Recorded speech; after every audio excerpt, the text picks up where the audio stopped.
सुरों की वो जादूगर जिसकी आवाज पर पीढ़ियां झूमी, अब हमेशा के लिए खामोश हो गई।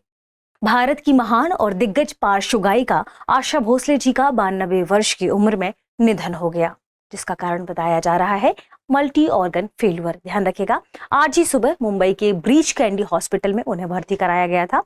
उस समय उन्हें हृदय और श्वसन संबंधी जटिलताओं का सामना करना पड़ रहा था। बताया गया कि वो काफी सुस्ती महसूस कर रही थी।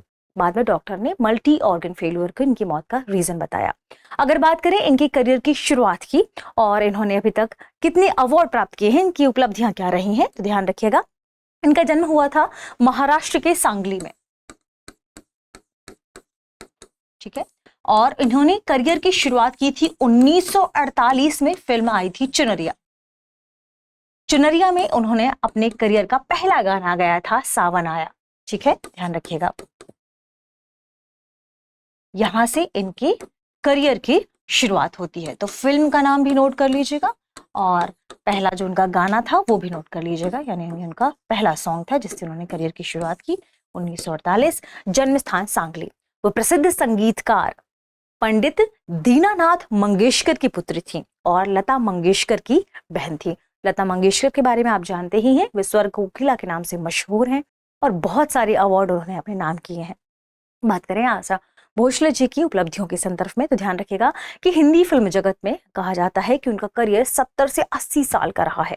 हालांकि 8 डिकेड्स की बात करते हैं। उन्होंने 12,000 से भी ज्यादा गाने रिकॉर्ड किए हैं, जो अपने आप में एक रिकॉर्ड है और इसके लिए उन्हें गिनीज वर्ल्ड रिकॉर्ड में यह रिकॉर्डेड भी है। ध्यान रखिएगा, उन्होंने हिंदी सिनेमा के अलावा भी कई अलग भाषाओं में गाना गाया है। ऐसा कहा जाता है कि न केवल उन्होंने गाना गाया है बल्कि भजन, पॉप, गजल, लोक संगीत और कव्वाली भी गाई हैं।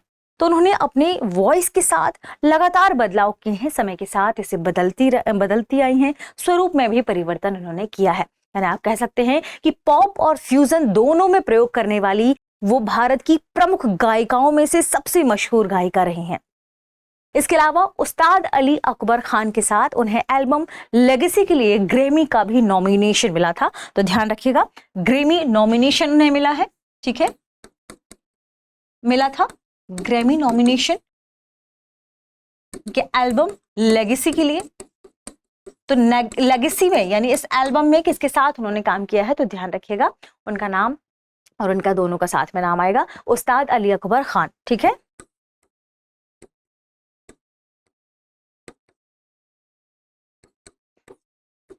ग्रैमी नॉमिनेशन, ठीक है। तो ये कुछ इंपॉर्टेंट इंफॉर्मेशन थी उनके संदर्भ में जो हमने चर्चा में शामिल किया। अवार्ड्स की बात कर लेते हैं। उन्हें दादा साहब फाल्के पुरस्कार मिला है वर्ष 2000 में, ठीक है, इंपॉर्टेंट अवार्ड्स में। तो दादा साहब फाल्के वर्ष 2000 में भारतीय सिनेमा में उनके उत्कृष्ट योगदान के लिए यह पुरस्कार मिला था। इसके अलावा दूसरा इंपॉर्टेंट अवार्ड है पद्म विभूषण अवार्ड, जो उन्हें वर्ष 2008 में मिला था। तो पुरस्कार पद्म विभूषण अवार्ड 2008। इसके अलावा उन्हें कई राष्ट्रीय फिल्म पुरस्कार भी मिले हैं। न केवल राष्ट्रीय फिल्म पुरस्कार बल्कि फिल्म फेयर पुरस्कार भी दिया गया है। बाद में उन्होंने खुद ही अपना नाम हटा लिया ताकि जो आगे आने वाले नए संगीतकार हैं उन्हें भी ये अवार्ड्स मिल पाए, ठीक है। तो अपनी फ्यूजन के लिए, पॉप और फ्यूजन के लिए काफी अपनी जो वॉइस है उनका प्रयोग करने के लिए जानी जाती हैं। उन्होंने लगातार हर दौर के गाने गाए हैं और इसीलिए कहा जाता है कि हर दौर की पीढ़ी इनके गानों पर थिरकी है। भारतीय संगीत जगत के लिए एक बहुत बड़ी क्षति मानी जा रही है। उनकी आवाज बहुमुखी व प्रयोगधर्मी थी। अक्सर उन्होंने हर दौर के गानों में अपनी आवाज जरूर दी है। गजल, भजन, पॉप, लोक संगीत, कव्वाली सभी में उनकी आवाज मशहूर है। इसके अलावा एक और बात कही जाती है, ध्यान रखें, अगर एग्जाम के लिहाज से पूछा भी जा सकता है कि उनका अंतिम संस्कार 13 अप्रैल को होगा। 13 अप्रैल कहाँ? मुंबई के शिवाजी पार्क, मुंबई के शिवाजी पार्क में प्रॉपर राजकीय सम्मान के साथ उनका अंतिम संस्कार किया जाएगा। तो इंपॉर्टेंट जो भी फैक्ट है ध्यान रखिएगा। मुंबई के ब्रीच कैंडी हॉस्पिटल में उन्हें भर्ती कराया गया था, ये नोट कर लीजिएगा। उन्होंने 20 से अधिक भाषाओं में गाने गाए और 2013 में माई फिल्म में उन्होंने अभिनय भी की थी। तो अभिनय की शुरुआत हुई थी कहाँ से? माई फिल्म से, ये आपको नोट करना है। गिनीज वर्ल्ड रिकॉर्ड की हमने बात की, लगभग 12,000 गाने गाए हैं, कई जगह आपको ज्यादा भी मिल सकता है। आगे बढ़ते हैं और प्रश्न देखते हैं। प्रश्न है, आशा भोसले ने किस प्रसिद्ध कलाकार के साथ लेगेसी एल्बम बनाया था? Option A Lata Mangeshkar, option B AR Rahman, option C Ali Akbar Khan, option D Kishore Kumar. इस प्रश्न का सही जवाब कमेंट सेक्शन में देना ना भूलें। मिलते हैं अगले वीडियो में, शुक्रिया। अब एग्जाम की तैयारी को और बेहतर करने के लिए हमारे चैनल को लाइक, शेयर और सब्सक्राइब करना ना भूलें।